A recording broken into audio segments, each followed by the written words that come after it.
Anything where you do me, I go vote. Girl, I dung inna your neck. You see that tongue dick, where you get that? You see the two balls of his up that. Drop on the knee, don't make a next chat. Me love how the gal dem a free. Jennifer says she no know how to do it. No, she do it 7 days a day. Welcome back to the channel. If you're new here, welcome. If you've been here before, welcome back. I wanted to do a little story time while I'm in a car. I'm not really doing anything right now at the moment. Just waiting to meet up with a couple of friends to go eat dinner. But I have a lot of time on my hands because I'm here early. And I said, why not do a story time? So I was thinking about telling you guys a story time about when I lost my virginity. And it's pretty wild because I am a church kid. And what I mean by church kid is that I was raised in the church. I knew what was right from wrong. I knew that I had to obey by the Bible's commandments, and that, you know, I had to have to be married before having any type of intercourse. So let's go get right into it. So I think I was about 19 going on 20. I was 19 going on 20, and I was talking to this guy for a while. I was talking to him since I was 14 years old, but we never did anything crazy, nothing crazy like that. We never even kissed or anything. My dad, he was really, really strict, so I wasn't able to hang out or go out like that, so it was like different. But anyway, so there was this guy I was talking to. We were cool and everything, but it was not a sexual connection, I guess, because I ended up losing my virginity to a guy that I met in the mall. I think I met a guy in the mall. He was an older guy, you guys. I was 19, he was 28 at the time, and an older chocolate man. I'm 5 foot, so he was way taller than me. He was probably like 6'1".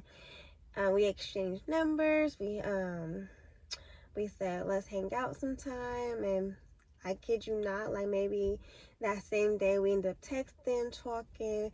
A week from that time, he said let's hang out. Oh my gosh, you guys! So we hung out. We went to dinner. It was fun, but it was a little awkward for me because I've never been out really. I've only talked to one guy for a long time, and that was the only guy I've ever talked to, but it was always like over the phone. We never hung out. So me actually going out on a date with this guy was so different, and I was like a little nervous and shy because, you know, I've never done anything like that, so it was kind of different. But anyways, so he's asking me personal questions like, have you ever had a boyfriend? Have you ever been in a relationship? Stuff like that. I said, no, I've never had a boyfriend. I mean, I've had little flings, what you call little flings in high school, that you might want to say that's your boyfriend, but we were never exclusive. But I've never really, like, kissed a boy and none of that stuff until I literally was, like, what, 9th grade? But it was more like a peck. But that was about it. I never had, like, a real kiss. So I was telling him and explaining to him all of that, and he was like, really? So you never like done anything? And I said, no, I am a complete virgin to all of it. I don't do none of that. And honestly, I couldn't because my dad was super strict. So it was like, it was not easy for me just to go hang out and stuff like that. I had to tell my dad everything, so it was different. So after that date, he was like, I'll hit you up. A couple of days later, it goes by. He hits me up. He says, hey, can I invite you over to my house? And I was like, okay, for like how long? Because, you know, I did have a curfew because I still love my dad. And I was a grown woman, 19. He still was giving me a curfew. My curfew was coming in no later than 2 in the morning. And, which is, I guess is reasonable, right? Because that's when clubs are open till. And he was like, yeah, just come over to my house for a couple hours. I'll bring you back home no later than probably like 1 in the morning. I said, sure. So I was like, okay, let me go ahead and get ready, and I'll call you and text you when I'm done. So I texted him and let him know. that I would head over there. So I had ended up hanging out with one of my friends, and I was like, hey, you want to go with me to this guy's house just to like scope out the place, because I don't want to just go to some random dude's house and get kidnapped. I mean, he's not random. I have hung out with him before, but still, I've never been to somebody's house. And he is a guy, you know? So she went with me. She scoped it out. She's like, it seems cool, whatever. She's like, cool thing about it was she had a friend that lived right down the street from him. It was perfect. She hung out with him so we could leave together. He didn't have to take me home. So I was like, cool, because I don't want anyone to know where I live anyway. So, yeah. So from there, I ended up going to his house. We ended up talking, watching a movie. One thing led to another, you guys. The guy started kissing up on my neck, and then from my neck, he started kissing on my face, like forehead kisses, and then we start kissing, and we start kissing or whatever. One thing led to another. He started taking off my clothes. He's like, let's go in the room. We go in the room, and I guess we had sex. Because you guys, this is really fucked up what I'm about to say, but like, I didn't, like, it didn't feel like something popped. Like, he didn't pop my cherry, I don't think, because the guy that I was with after him, I feel like he popped my cherry. It felt like this guy, I feel like he penetrated me, but he didn't penetrate me to where I popped my cherry. So when we had sex, it didn't feel like sex to me. It was just like, oh, this is sex? This is whack. I thought it was whack. I was like, if this is sex, I don't want to ever have sex ever again, because it was not good. To be honest, you guys, it was not good. Like, it was not. It was just like, he was on me. He was like grinding on me, humping on me, and I was just like, can you get off me already? You know, like, it was like that. It was not that cool. But anyways, so go back to where I told you guys that I was raised into the church. I realized that I did something that was so freaking terrible. Like, I just had sex and I didn't get married, and I just did it. I felt super bad, you guys. So I ran away from home. I ended up staying at my friend's house. I didn't go back home for 3 days. My dad was calling me. The police got involved. They was like, right now, you know, she is an adult. She can do whatever. It's not something to where it's like we can like see if she's dead or anything, because I was an adult. So anyway, so I ran away. I was too scared to go home because I felt like if my dad found out, he was gonna do something crazy. And on top of that, I was raised in the church, and I felt like I sinned and God's gonna punish me. So I felt like, what am I gonna do? What am I gonna do? I was telling my friend, she's like, maybe we should go to church.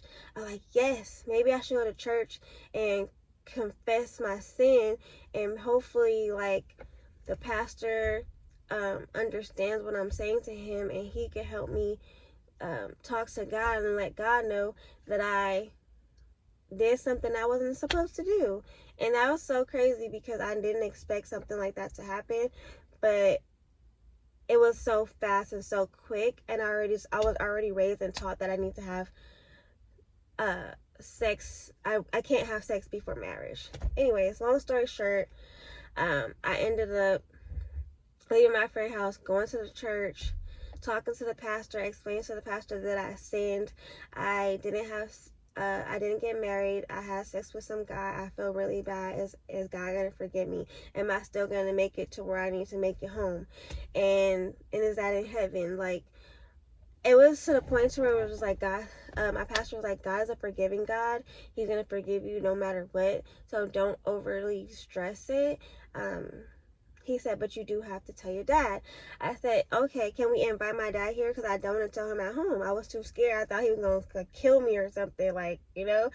So we invited my dad there, and my dad came. So the pastor called him, and my dad came, was like, your daughter's here at the church. And I told my dad what happened. My dad looked at me. He was pissed. His eyes was like, he was just like breathing hard, just like, whoa. I was like, oh no, I gotta go back home with this man. And yeah, so I felt better because I went back to the church and I explained everything to the pastor, and I prayed, and I know God forgave me for what I did. And it's funny because other people would probably looking in on this story, they're like, that is crazy. But because I was raised into a church, that was my morals, and I was going against my morals, and I had to respect my morals. So it was bigger than what it was. So when I went back home, my dad beat my ass. I ain't gonna lie. He beat my ass. And then after that, he gave me a hug and he said, you know, I have to stop being overprotective of you. You are grown. Like, it has to be to a point to where it's like, I have to trust you in this world and understand that you can do it by yourself.